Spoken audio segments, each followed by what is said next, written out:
कि जो हिंदू धर्म के मानने वाले होंगे उन्हीं को दलित कैटेगरी का जो आरक्षण मिलेगा, इसके अलावा किसी को नहीं मिलेगा। लगातार 50 साल से हम लोग लड़ाई लड़ रहे थे कि आर्टिकल 341 में जो धार्मिक प्रतिबंध लगा हुआ है उसको हटाया जाए। कई सरकारें आई गई, चुनाव के समय वादा होता है और चुनाव जीत जाने के बाद किसी का कोई इरादा नहीं होता है। हम लोग बलि चढ़ रहे हैं, जदयू भाजपा की लड़ाई है और आयोग का गठन कर करके 3 लेयर टेस्ट करें कि अति पिछड़ा समाज के अंदर कितना पिछड़ापन बचा हुआ है, कि बिहार में आपकी सरकार है और केंद्र में मोदी जी आपकी सरकार है।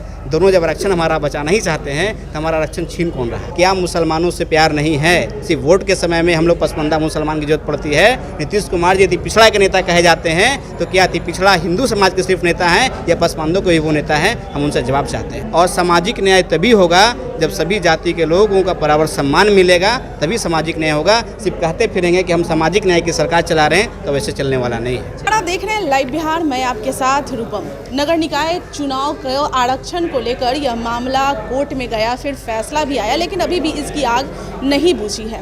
हमारे साथ पसमानदा समाज के लोग जुड़े हुए हैं, वसीम जी हमारे साथ जुड़े हुए हैं। उनसे ही हम बात करते हैं कि आखिर आप लोग इस तरह की मीटिंग कर रहे हैं, आखिर आप लोग की तरफ से क्या मामला हो गया, आरक्षण को लेकर क्या प्रॉब्लम हो गया? देखिए, एक बार आरक्षण हम लोगों ने 1950 में खोया है। उस समय हमारे जो लोग हैं वो दलित श्रेणी में काउंट होते थे। तत्कालीन नेहरू जी की सरकार ने एक अध्यादेश लाया और आर्टिकल 341 में एक धार्मिक प्रतिबंध लगा दिया कि जो हिंदू धर्म के मानने वाले होंगे उन्हीं को दलित कैटेगरी का जो आरक्षण मिलेगा, इसके अलावा किसी को नहीं मिलेगा। तो एक बार खोने का दर्द है। लगातार 50 साल से हम लोग लड़ाई लड़ रहे थे कि आर्टिकल 341 में जो धार्मिक प्रतिबंध लगा हुआ है उसको हटाया जाए। उसमें आज तक हम लोगों को कामयाबी नहीं मिला।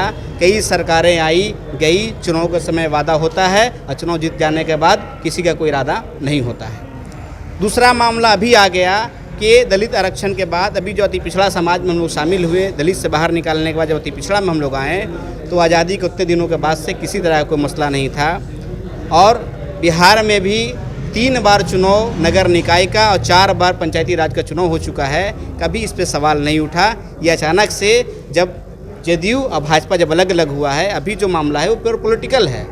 हम लोग बलि चढ़ रहे हैं, जदयू भाजपा की लड़ाई है। सुप्रीम कोर्ट ने 2010 में ही कहा था कि आप एक आयोग का गठन करें और आयोग का गठन कर करके 3 लेयर टेस्ट करें कि अति पिछड़ा समाज के अंदर कितना पिछड़ापन बचा हुआ है, कहाँ कहाँ इनकी आबादी है, क्या सुधार हुआ है। लेकिन 2010 से आज तक किसी भी तरह का कोई गठन आयोग का नहीं किया गया। चूँकि दोनों अलग अलग हो गए, गठबंधन का पार्ट नीतीश कुमार जी हो गए, तो अचानक से एक नया मुद्दा आ गया है। और सबसे बड़ी बात यह है कि नीतीश कुमार जी के भी जो लोग हैं, जदयू पार्टी जगह जगह प्रखंड स्तर पर और जिला स्तर पर प्रोग्राम कर रही है कि हम आपके अति पिछड़ा के आरक्षण को बचाना चाहते हैं। वहीं दूसरी ओर भाजपा के भी जो लोग हैं वो भी प्रखंड मुख्यालय, जिला मुख्यालय पे कार्यक्रम कर रहे हैं कि हम किसी भी कीमत पर अति पिछड़ा का आरक्षण खत्म नहीं होने देंगे। तो अति पिछड़ा समाज के लोग, हम पसमानदा समाज के लोग ये सवाल पूछना चाहते हैं कि बिहार में आपकी सरकार है और केंद्र में मोदी जी आपकी सरकार है।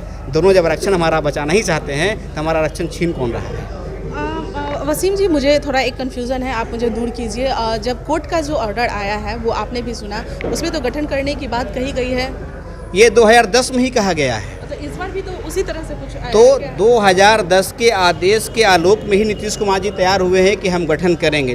जबकि ये अभी 4 अक्टूबर को जो फैसला आया था उसके बाद इन्होंने रिव्यू पिटीशन के लिए अप्लाई किया था, लेकिन कोर्ट की फटकार के बाद ये रिव्यू पिटीशन अपना वापस ले लिए और ये तैयार हो गए कि हम पिछले बार की तरह जो सुप्रीम कोर्ट का आदेश है, हम आयोग का गठन कर करके 3 लेयर टेस्ट कराएंगे और टेस्ट कराने के बाद ही चुनाव कराएंगे। लेकिन अभी जो अति पिछड़ा आयोग बनाया गया है, तो अभी जो मामला है 127 जातियाँ अति पिछड़ा की श्रेणी में आती है पूरे बिहार में। उसमें से 29 जातियाँ पसमानदा मुसलमानों का है, जिसकी आबादी लगभग 14% है।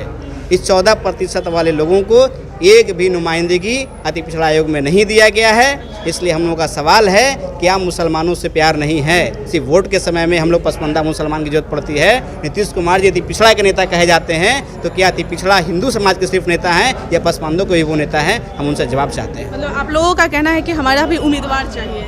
उम्मीदवार नहीं, हमारा आयोग में नुमाइंदगी चाहिए, हमारा भी सदस्य होना चाहिए, ताकि किस तरह से ये टेस्ट किया जा रहा है, हमारे लोगों के ऊपर क्या परेशानी आएगी, उसका भी तो सब कुछ आना चाहिए क्लियर। मतलब पारदर्शिता होनी चाहिए, एकदम पारदर्शिता होनी चाहिए।